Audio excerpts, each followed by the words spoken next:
Hi everyone, welcome to Prime Insight. ये है class 9 physics motion का सेकंड पार्ट। फर्स्ट पार्ट में हमने सीखा था मोशन क्या होता है, डिस्टेंस क्या होती है, डिस्प्लेसमेंट क्या होता है, यूनिफॉर्म मोशन क्या होता है, नॉन यूनिफॉर्म मोशन क्या होता है, स्पीड क्या होती है, वेलोसिटी क्या होती है, स्केलर क्वांटिटीज़ क्या होती हैं, वेक्टर क्वांटिटीज़ क्या होती हैं, राइट। आज हम सीखेंगे एक्सेलरेशन क्या होती है, नेगेटिव एक्सेलरेशन क्या होती है, यूनिफॉर्म एक्सेलरेशन क्या होती है, नॉन यूनिफॉर्म एक्सेलरेशन क्या होती है, और इसके बाद में हम सीखेंगे यूनिफॉर्म सर्कुलर मोशन क्या होता है। तो शुरू करते हैं बिना इधर उधर की बातों के। सबसे पहले हम सीखेंगे एक्सेलरेशन क्या होती है। तो एक्सेलरेशन के लिए देखो मैंने लिखा हुआ है change in velocity with time is called acceleration. अब बोलोगे सर ये डेफिनेशन मत बताया करिए, ऐसे समझ में नहीं आता है। तो समझ लो आम भाषा में। तो एक्सेलरेशन का मतलब होता है जब कभी किसी ऑब्जेक्ट की वेलोसिटी में चेंज आता है वहाँ पर एक्सेलरेशन होती है। जब कभी किसी ऑब्जेक्ट की वेलोसिटी चेंज होती है वहाँ पर एक्सेलरेशन प्रोड्यूस हो जाती है। समझ में आया? तो सिंपल लैंग्वेज में change in velocity is called acceleration. Velocity में चेंज आएगा वहाँ पर एक्सेलरेशन प्रोड्यूस हो जाएगी। सपोज करो कि मैं एक बाइक से मूव करता हुआ जा रहा हूँ 90 किलोमीटर पर आवर की स्पीड से, या वेलोसिटी कह लो आप उसे। तो और मैं अपनी क्या करता हूँ 90 किलोमीटर्स पर आवर की वेलोसिटी को चेंज करके पहुँचा देता हूँ 100 किलोमीटर पर आवर की वेलोसिटी पर। तो क्या होगा, वेलोसिटी में चेंज आ गया। वेलोसिटी में चेंज आते ही क्या हुआ, बाइक के अंदर एक्सेलरेशन प्रोड्यूस हो गई। बाइक ने अपनी वेलोसिटी को चेंज कर दिया, इसलिए उसके अंदर क्या आ गई, एक्सेलरेशन आ गई। तो बहुत सिंपल सी बात है कि जब वेलोसिटी में चेंज आ जाएगा तो उसे हम बोलेंगे acceleration. Change in velocity with time is called acceleration. लिख लो डेफिनेशन इसकी, change in velocity with time is called acceleration. समझ में आ गई बात? नहीं आई? इसके आगे हम करेंगे, ये क्या लिखा हुआ है पहले से इरेज कर देता हूं मैं। इसके आगे हम करेंगे नेगेटिव एक्सेलरेशन क्या होती है। अब आप बोलोगे सर ये क्या बात हुई, ये प्लस माइनस मत किया करिए। एक्सेलरेशन में नेगेटिव एक्सेलरेशन क्या, देखो एक ऑब्जेक्ट है जो कि मूव कर रहा है 20 किलोमीटर पर आवर की वेलोसिटी से। ये अपनी वेलोसिटी को इंक्रीज करता है और पहुंच जाता है किस वेलोसिटी पर, 30 किलोमीटर्स पर आवर की वेलोसिटी पर। इस ऑब्जेक्ट ने क्या किया, अपनी वेलोसिटी को इंक्रीज कर दिया। तो इस ऑब्जेक्ट के अंदर क्या प्रोड्यूस हो गई, क्या प्रोड्यूस हो गई, एक्सेलरेशन। तो ये होती है एक्सेलरेशन, राइट। ये एक केस हो गया। एक सेकंड केस और देख लो। सपोज करो कि ये एक ऑब्जेक्ट है। सपोज कर लो कि ये कोई कार है। ये अब बोलोगे सर गोल कार कौन सी होती है, अरे मान लिया करो, ये जिद बहस मत किया करो। हाँ, तो ये मूव कर रही है कार जो हमारी है गोल गोल 30 किलोमीटर पर आवर की वेलोसिटी से। अब ये क्या करती है, ये कार अपनी वेलोसिटी को कम कर लेती है और पहुंच जाती है 20 किलोमीटर्स पर आवर की वेलोसिटी पर। तो इस केस में और ऊपर वाले केस में क्या डिफरेंस है, इस केस में ऑब्जेक्ट ने अपनी वेलोसिटी को इंक्रीज किया था, 20 किलोमीटर्स पर आवर की वेलोसिटी से वो मूव कर रही थी और इसने अब अपनी वेलोसिटी को पहुंचा दिया 30 किलोमीटर्स पर आवर तक। और सेकंड केस में क्या हुआ, ये मूव कर रही थी 30 किलोमीटर पर आवर की वेलोसिटी से और इसने अपनी वेलोसिटी को अब डिक्रीज कर दिया, कम कर दिया, स्लो डाउन कर दिया अपनी वेलोसिटी को, और ये पहुंच गई 20 किलोमीटर पर आवर की वेलोसिटी पर। दोनों ही केसेस में एक्सेलरेशन होगी या नहीं होगी? होगी। यहां पर भी कार के अंदर एक्सेलरेशन प्रोड्यूस होगी और इस केस में भी कार में एक्सेलरेशन प्रोड्यूस होगी। लेकिन यहां पर जो एक्सेलरेशन प्रोड्यूस होगी फर्स्ट केस में वो होगी पॉजिटिव, और जो हमारा सेकंड केस है इसके अंदर जो एक्सेलरेशन प्रोड्यूस होगी वो होगी नेगेटिव। अब ऐसा क्यों? तो ये अलग अलग समझने के लिए प्लस माइनस का हम साइन का यूज करेंगे। जब भी किसी ऑब्जेक्ट की वेलोसिटी कम से ज़्यादा होगी तो वहाँ पर होगी पॉजिटिव एक्सेलरेशन, और जब किसी ऑब्जेक्ट की वेलोसिटी ज़्यादा से कम होगी तो वहाँ पर होगी नेगेटिव एक्सेलरेशन। मार्कर गिर गया। आ गई बात समझ में? पॉजिटिव एक्सेलरेशन और नेगेटिव एक्सेलरेशन। तो इस वाले केस में होगी नेगेटिव एक्सेलरेशन, नेगेटिव एक्सेलरेशन। अभी जो नेगेटिव एक्सेलरेशन है, पीछे से इसके पापा आते हैं और वो बोलते हैं कि मुझे नेगेटिव एक्सेलरेशन नाम पसंद नहीं आ रहा, मैं इसका नाम रखना चाहता हूं रिटार्डेशन। उन्होंने इसका एक और नाम रख दिया रिटार्डेशन। अब पीछे से भागती हुई मम्मी आती हैं, वो बोलती हैं मुझे ये नाम बिल्कुल पसंद नहीं है, मैं तो नेगेटिव एक्सेलरेशन को बुलाऊंगी डीसेलेरेशन।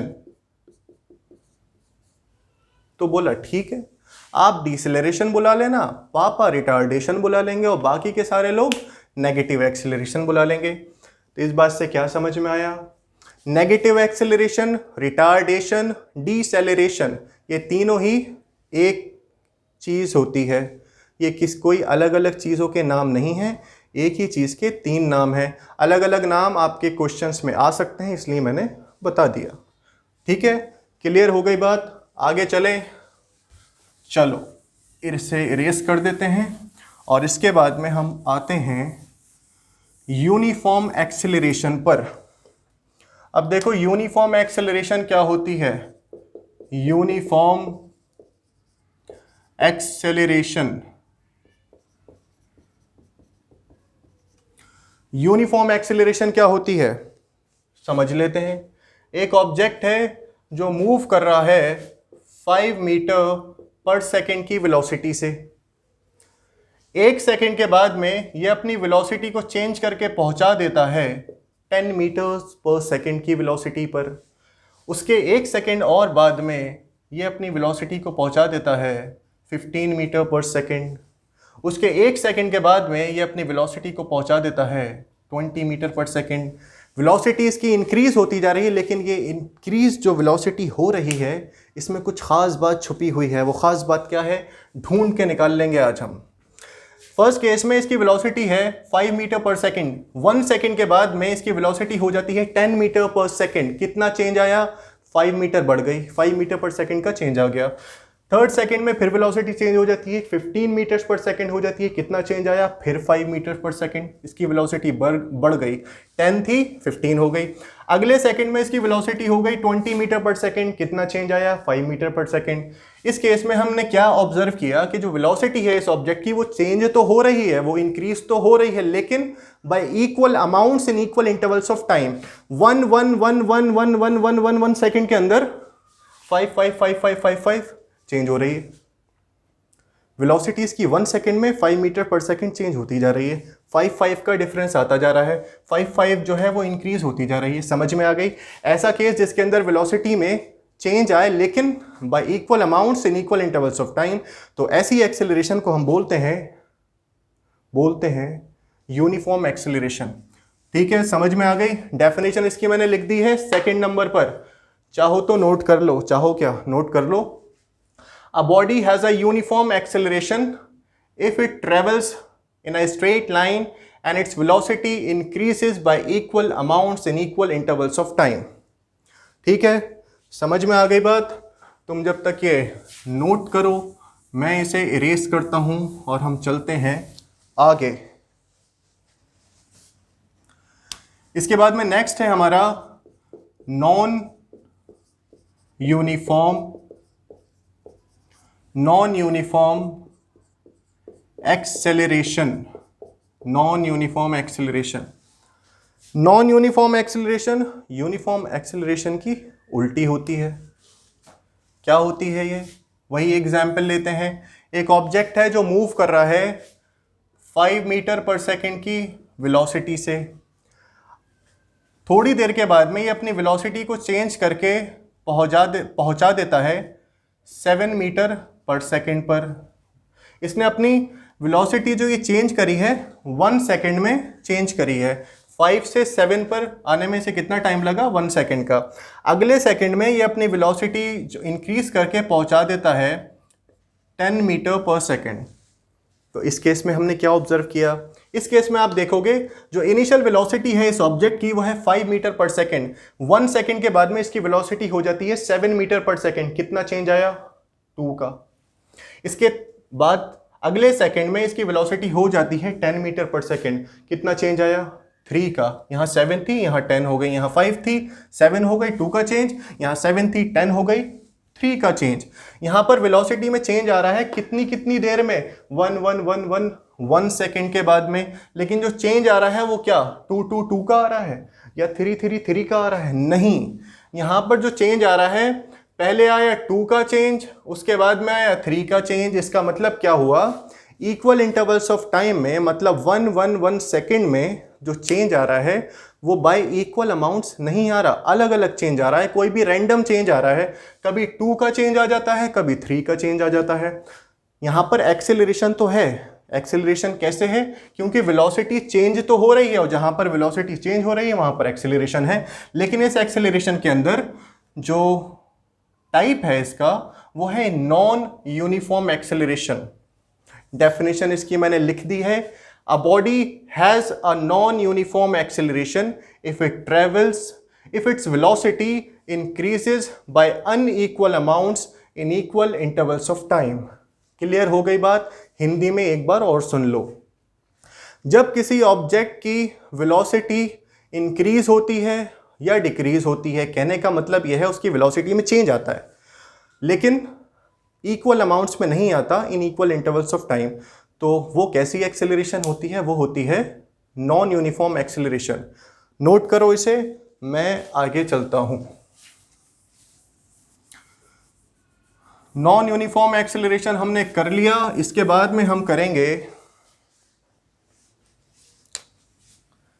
क्या करेंगे, ये मैंने बना दिया एक बिल्कुल सीधा, इसके अंदर कहीं पर भी कोई टेढ़ापन नहीं है, एक सर्कल बना दिया मैंने, ठीक है।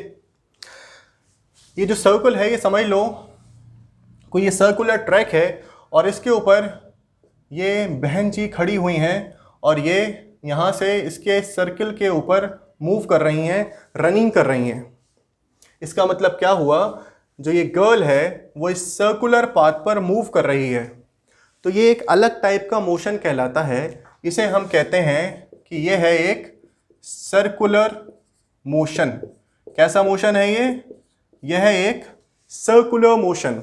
जब कोई ऑब्जेक्ट किसी सर्कुलर पाथ पर मूव करता है, मोशन करता है, तो उसे उस मोशन को, उस मूवमेंट को हम बोलते हैं कि वो है सर्कुलर मोशन। समझ में आ गई बात? एक चीज़ इसमें आगे और समझ लो, जो सर्कुलर मोशन है, अगर कोई भी ऑब्जेक्ट, कोई भी बॉडी, कोई भी पर्सन, कोई भी एनिमल, कोई भी चीज़ अगर किसी सर्कुलर पाथ पर मूव कर रही है और उसकी जो स्पीड है वो कांस्टेंट है, वो चेंज नहीं हो रही है, तो क्या होगा? फिर उसको हम बोलते हैं यूनिफॉर्म सर्कुलर मोशन। उसे फिर हम क्या बोलते हैं? Uniform circular motion. जब कोई ऑब्जेक्ट किसी सर्कुलर पाथ पर मूव करेगा तो वो कौन सा मोशन होगा? Circular motion. और वो मोशन में जो ऑब्जेक्ट मूव कर रहा है सर्कुलर पाथ पर, उसकी स्पीड अगर कांस्टेंट है, कांस्टेंट मतलब चेंज नहीं हो रही है, सेम है, तो उसे हम बोलते हैं कि वो है uniform circular motion. For example, अगर कोई एक एथलीट है, वो सर्कुलर ट्रैक पर मूव कर रहा है, वॉक कर रहा है या रनिंग कर रहा है, तो क्या होगा?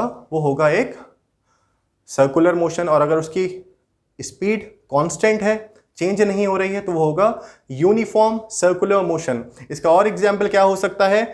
जो मून है वो हमारी अर्थ के अराउंड मूव कर रहा है, कांस्टेंट स्पीड से कर रहा है, तो जो मून का मोशन है हमारी अर्थ के आसपास, वो कैसा है? Uniform circular motion.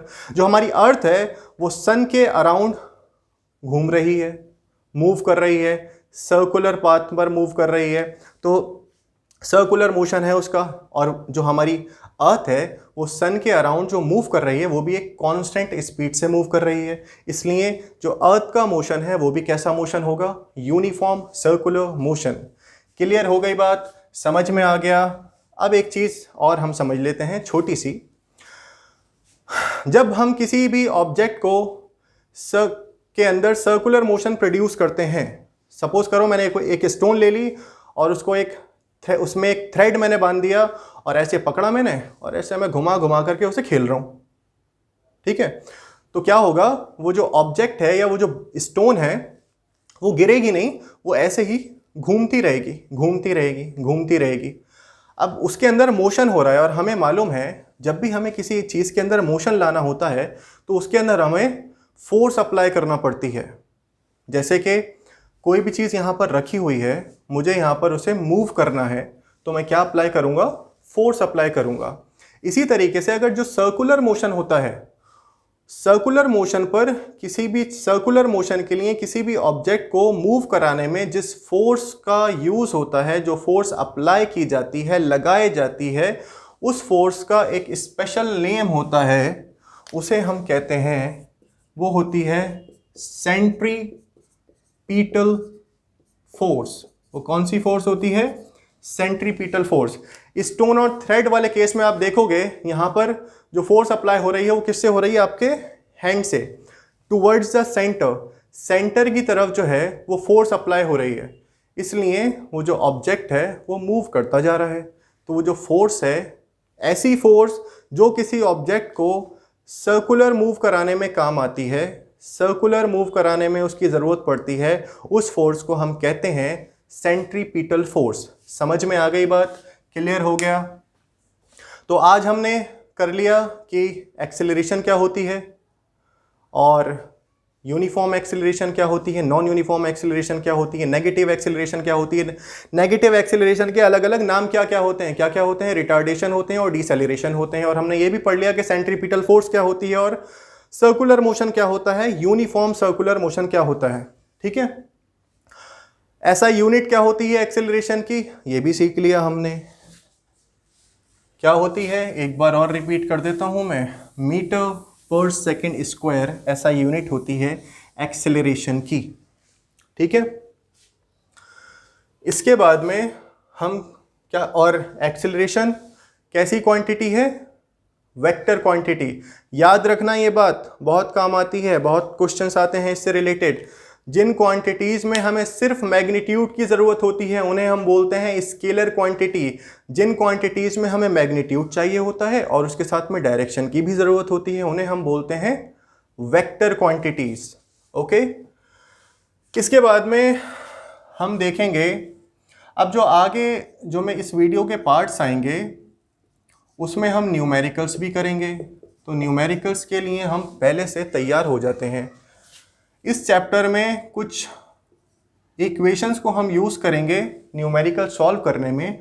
उन इक्वेशंस को हम बोलते हैं equations of motion, equations of motion. इन्हें याद कर लो अच्छे से जब तक मैं न्यूमेरिकल वाला पार्ट लेकर आऊँ वीडियो का, ठीक है। अच्छे से इन्हें याद कर लेना।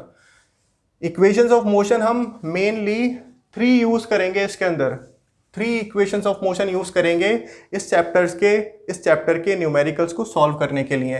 पहली हमारी इक्वेशन होगी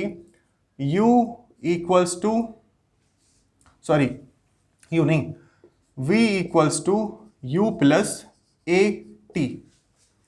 v का मतलब फर्स्ट पार्ट में मैंने बताया था v क्या है, वेलोसिटी है, और v यहाँ पर v का मतलब है फाइनल वेलोसिटी और u का मतलब है इनिशियल वेलोसिटी। v से हम डिनोट करते हैं फाइनल वेलोसिटी को, u से हम डिनोट करते हैं इनिशियल वेलोसिटी को। a means acceleration and t means time.